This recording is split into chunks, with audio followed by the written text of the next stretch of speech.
Good evening dear learners. तो आइए एक बार फिर लास्ट वाले कॉन्सेप्ट से रिलेटेड इस क्वेश्चन को डिस्कस करते हैं। एवरेज चैप्टर से रिलेटेड है। तो इसने बोला है कि 2 अंकों वाली 10 संख्याएं हैं, उनका एवरेज कैलकुलेट किया गया है। अब 2 अंकों वाली संख्या कौन सी है?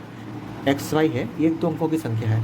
लेट्स सपोज एग्जाम्पल 10, ये भी 2 अंकों की संख्या है, यानी कि 10, 11, 12 सारी 2 अंकों की संख्या है। अब एक्स वाई जो संख्या है तो इसको अपन कैसे लिख सकते हैं? 10x + y लिख सकते हैं कि नहीं लिख सकते? चलो इसको आपको क्लैरिटी के लिए बता दो कि इसको ऐसे क्यों लिख सकते हैं। जैसे लेट्स सपोज एग्जांपल 15 है, ये भी आपकी 2 अंकों की संख्या है। 15 को अपन कैसे लिख सकते हैं? 10x + y।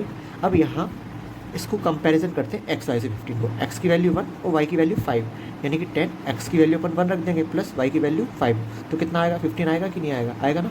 Okay, hope so आपको ये कॉन्सेप्ट क्लियर हो गया होगा। अब इसने बोला है कि यदि एक संख्या के अंकों को बदल दिया जाए, यानी कि एक संख्या है जो अपन ने रैंडमली पिक कर ली एक्स वाई है, इसके अंकों को आपस में बदल दिया जाए, यानी कि अंक अभी एक्स वाई है तो ये अंक चेंज होकर कितना हो जाएंगे? वाई एक्स हो जाएंगे। जब अपन एक्स वाई को 10x + y लिख सकते हैं तो अपन वाई एक्स को 10y + x क्यों नहीं लिख सकते? बिल्कुल लिख सकते हैं। तो ये हो गया। अब इसने बोला है कि इनका एवरेज कितना है। इसने बोला है कि इनके जब पलट दिया जाए तो उसके बाद जो इनका एवरेज है वो 3.6 अंक बढ़ जाता है। अब इसने बोला कि 10 संख्याओं को, अब इन 10 संख्याओं का जो एवरेज है वो लेट सपोज n है, ये एवरेज है। तो अगर मैं मानूँ कि अगर ये एवरेज है तो टोटल वैल्यू कितनी है? 10 संख्याओं का एवरेज कितना है? n, तो टोटल वैल्यू इतनी होगी।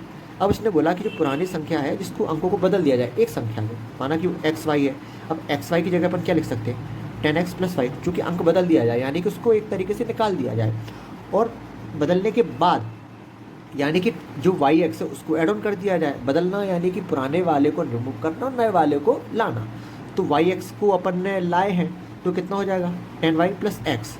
तो जो अंकों का औसत है वो 3.6 अंक बढ़ जाता है। अब चूँकि अपने जो डिजिट टोटल नंबर्स हैं वो कितने हैं? वो तो अभी भी 10 है। अब इनका जो एवरेज था पहले था n, अब कितना बढ़ गया एवरेज? 3.6 बढ़ गया। तो आइए ये इक्वेशन आपकी बैलेंस हो गई। टोटल यहाँ पे भी 10 नंबर है, यहाँ पे भी 10 नंबर है। इनका एवरेज ये था, इसका एवरेज इतना बढ़ गया। अब यानी कि 10 संख्याओं के एवरेज में जो चेंजेस हुआ वो इसके बराबर है। जो चेंजेस है वो इस फॉर्म में आपको सामने आ रहा है। तो आइए चलो इसको सॉल्व करते हैं। 10n है, यहाँ पे भी इसको कैलकुलेट करेंगे, 10 निकल के आएगा। 10n से आपका 10n कैंसिल हो जाएगा, कितना बचेगा? ये बचेगा -10x, ये -y, ये कितना बचेगा? 10y + x, कितना? 10y + x, -y है तो इससे अपन कैलकुलेट करेंगे, यहाँ कितना हो जाएगा? 9y, यहाँ -10x है, यहाँ +x है, कितना हो जाएगा? -9x। ये किसके बराबर हो जाएगा? जब आपका 10 3.6 से मल्टीप्लाई होगा तो कितना बचेगा आपका? 36, यानी कि जब 9 को कॉमन ले लोगे तो x - y = 36, तो y - x की वैल्यू कितनी आएगी? 5 × 36, ये आपका आंसर हो जाएगा। ये आंसर कैसे? इसने बोला है कि तो अंकों वाली संख्याओं के अंकों का अंतर, अंक कौन से थे? एक x था, एक y था, यानी कि x और y की जो वैल्यू आएगी उन दोनों के बीच का डिफरेंस आपको कैलकुलेट करना है। तो x y के बीच का डिफरेंस कितना है? 4, ये आपका आंसर है। ये तो हुआ एक्चुअल मेथड, जो आपको ट्रिक या कोई भी कॉन्सेप्ट को शॉर्ट वे में करने के पहले आपको समझना जरूरी होता है। ये तो आपका एक्चुअल मेथड। आइए इसको आप शॉर्ट वे में किस तरीके से कर सकते हैं, तो इसको आइए आप समझते हैं। अब इसने क्या बोला है? इसने बोला है कि 2 अंकों वाली 10 संख्याओं का औसत ज्ञात किया गया यदि एक संख्या के अंकों को बदल दिया जाए। ये सेम उसी प्रकार से है कि कुछ नंबर्स ऑफ स्टूडेंट्स हैं, उनका कुछ एवरेज था, एक बच्चा कुछ वेट का चला जाता है और दूसरा बच्चा कुछ वेट का आता है, तो उसके एवरेज में कुछ चेंजेस होता है।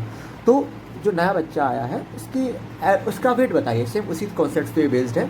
तो इसने बोला है कि एक एक्स वाई नाम का बच्चा था, वो चला गया यानी कि माइनस, और जो दूसरा वाई एक्स नाम का बच्चा है वो आ गया यानी कि प्लस। अब एक्स वाई को अपन कैसे लिख सकते हैं? -10x + y, ये चूँकि चला गया, प्लस यानी कि नया आ गया, कौन आया? वाई एक्स यानी कि 10y + x, ये आ गया।